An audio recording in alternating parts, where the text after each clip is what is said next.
নমস্কাৰ বন্ধুসকল, সকলোকে স্বাগতম জনাইছো আজিৰ নতুন এটা ভিডিঅ'লৈ। আৰু বহুতৰে কমেণ্ট পাইছো আৰু বহুতে সুধি আছে যে আপোনাৰ অৰুণোদয় ফৰ্মখন ক'ত পোৱা যাব বা অৰুণোদয় আমি যে টকা লাভ কৰিম, কেনেধৰণে লাভ কৰিম, ক'ত অনলাইন কৰিম, অনলাইন প্ৰচেছ কেতিয়াৰ পৰা আৰম্ভ হ'ব আৰু কি কি ডকুমেণ্ট জমা দিব লাগিব, সকলোখিনি আপোনালোকক জনাম এই ভিডিঅ'টোত। আৰু আপোনালোকে এই ফৰ্মখন নি আপোনালোকে ক'ত জমা দিব লাগিব, ক'ত জমা দিলে আপোনালোকে এই আঁচনিখনৰ সুবিধাটো লাভ কৰিব, সকলোখিনি এই ভিডিঅ'টোত জনাম ষ্টেপ বাই ষ্টেপ আপোনালোকৰ লাইভ প্ৰুফ। অৰ্থাৎ আপোনালোকক আজি একদম চিয়ৰলি ট্ৰাষ্টলি ক'ম যে আপোনালোকে যদি মই কোৱা মতে আপোনালোকে কামখিনি কৰে তেনেহ'লে 110% আপোনালোকে অৰুণোদয় আঁচনিৰ টকা পাবই পাব। গতিকে ভিডিঅ'টো শেষলৈকে চাব। যদি ভাল পায় এটা লাইক কৰিব আৰু লগৰবোৰৰ মাজত ভিডিঅ'টো শ্বেয়াৰ কৰিব, কিয়নো মই আপোনালোকক সঁচা আৰু সত্যটো আজি জনাম। গতিকে ভিডিঅ'টো শেষলৈকে চাব। যদি ভাল পায় সকলোৰে মাজত ভিডিঅ'টো শ্বেয়াৰ কৰিব আৰু জনাই দিব যাতে সকলোৱে অৰুণোদয় আঁচনিৰ ধন লাভ কৰে। তেনেহ'লে বলক আজিৰ ভিডিঅ'টো আমি আৰম্ভ কৰোঁ। চাওক, মই আপোনালোকক আগৰ এটা ভিডিঅ'ত যিটো মই ইয়াৰ আগতে আপলোড কৰিছিলোঁ, সেই ভিডিঅ'টোত আপোনালোকক জনাইছিলোঁ যে এই অৰুণোদয় ফৰ্মখন আপোনালোকে কেনেধৰণে ফিল আপ কৰিব। ঠিক আছে, আৰু ইয়াতে চাওক, ইয়াতে আপোনাৰ এই ফৰ্মখন আপোনালোকে প্ৰিণ্ট আউট, মই আপোনালোকক আগতে কৈছোঁ যে আপোনালোকে প্ৰিণ্ট আউট কৰি উলিয়াই আপোনালোকে য'তেই জমা নিদিয়ক কিয় জমা দিলে আপোনালোকে এই আঁচনিৰ সুবিধা লাভ নকৰে, যদিহে আপুনি এই ফৰ্মখন অৰিজিনেল ফৰ্ম নানে। ঠিক আছে, এই ফৰ্মখন একচুৱেলি আপোনালোকক এতিয়া মুখ্যমন্ত্ৰীয়ে কালি ঘোষণা কৰিছে যে নতুনকৈ 3 লাখ মহিলাক কি কৰিব, অৰুণোদয় আঁচনিৰ সুবিধা প্ৰদান কৰিব।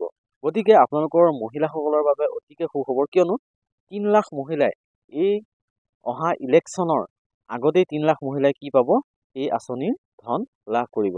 আৰু এই প্ৰচেছটো মই এতিয়াও আপোনালোকক স্পষ্টভাৱে জনাব বিচাৰিছোঁ যে অৰুণোদয় আঁচনিখনৰ যি আপোনালোকে ধন পাব, সেই ধন আপোনালোকে পাবলৈ অনলাইন এপ্লাই কৰিব নালাগে। কিয়নো যদি আপোনালোকে এই আঁচনিৰ ধন আপোনালোকে লাভ কৰিব বিচাৰিছে, তেনেহ'লে আপোনালোকৰ যিটো ৱাৰ্ড হয়, অৰ্থাৎ ৱাৰ্ড মেম্বাৰক আপুনি ক'ব পাৰে যে মোক এখন অৰুণোদয় ফৰ্ম লাগে বা মোক অৰুণোদয় আঁচনিৰ সুবিধাটো লাগে, মই পোৱা নাই, গতিকে আপোনালোকে মোক সেই ফৰ্মখন দিয়ক। তেনেহ'লে তেখেতে কি কৰিব, তেতিয়া আপোনাৰ যি বৌথ কমিটি আছে, বৌথ কমিটি আপোনালোকে হয়তো বহুতে নাজানে, বহুতে জানে যে আপোনালোকৰ গাঁৱত এখন চৰকাৰে কি কৰে, এখন বৌথ কমিটি পাতি দিয়ে, যাতে আপোনালোকে যিকোনো আঁচনিৰ সুবিধা সেই গাঁওখনত লাভ কৰিছে নে নাই, এখন বৌথ কমিটি থাকে।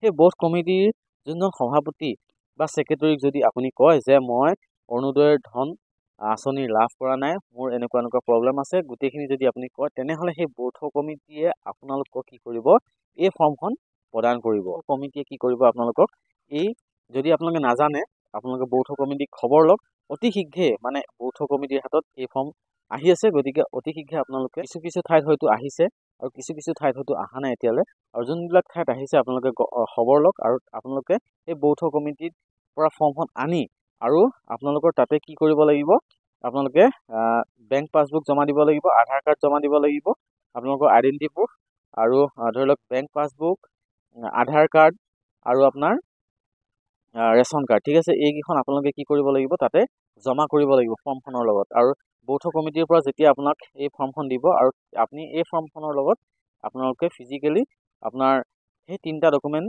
জমা কৰি কেনে তেখেতলোকৰ হাততেই কি কৰিব লাগিব, ফৰ্মখন দিব লাগিব। আৰু যেতিয়া আপোনালোকে সেই ফৰ্মখন তেখেতলোকৰ হাতত জমা দিব, জমা দিয়াৰ পিছতহে কি হ'ব, এই ফৰ্মখনৰ কাৰণে, এই আঁচনিখনৰ কাৰণে আপোনালোকে কি হ'ব, ইজিবিলিটি, অৰ্থাৎ আপোনালোকে এই আঁচনিখনৰ টকা লাভ কৰিব। ঠিক আছে, আৰু আপোনালোকে বহুতৰে কনফিউজন আছিলে যে এই অনলাইন কেতিয়া আহিব। মোক আজিও এজন মানুহে সুধিছিলে যে অৰুণোদয় অনলাইন কেতিয়া ষ্টাৰ্ট হ'ব। গতিকে চাওক, অৰুণোদয় আঁচনিৰ অনলাইন এপ্লাই নহয়, অফলাইনে হয়। গতিকে আপোনালোকে বৌথ কমিটিক খবৰ লওক, আৰু বৌথ কমিটিয়ে যেতিয়া আপোনাক দিব, আপুনি উপযুক্ত বুলি যদি ভাবে, তেনেহ'লে বৌথ কমিটিয়ে দিব, আৰু তেতিয়া আপুনি সেই ফৰ্মখন ফিল আপ কৰি কেনে জমা দিয়ক, আৰু আপুনি কি কৰিব পাৰিব, অৰুণোদয় আঁচনিৰ ধন লাভ কৰিব পাৰিব। আৰু আজিৰ ভিডিঅ'ত আপোনালোকক এইখিনিয়ে জনালোঁ, আৰু আগৰ ভিডিঅ'ত মই আপোনালোকক জনাইছিলোঁ যে ফৰ্মখন কেনেধৰণে ফিল আপ কৰিব লাগে। যদি আপোনালোকে ফৰ্মখন আনে, তেনেহ'লে মোৰ সেই ভিডিঅ'টো চাই আপোনালোকে ধুনীয়াকৈ ফৰ্মখন ফিল আপ কৰিব পাৰিব। আৰু আজিৰ ভিডিঅ'টো এইখিনিয়ে। যদি ভাল পাইছে, সকলোৰে মাজত ভিডিঅ'টো শ্বেয়াৰ কৰিব।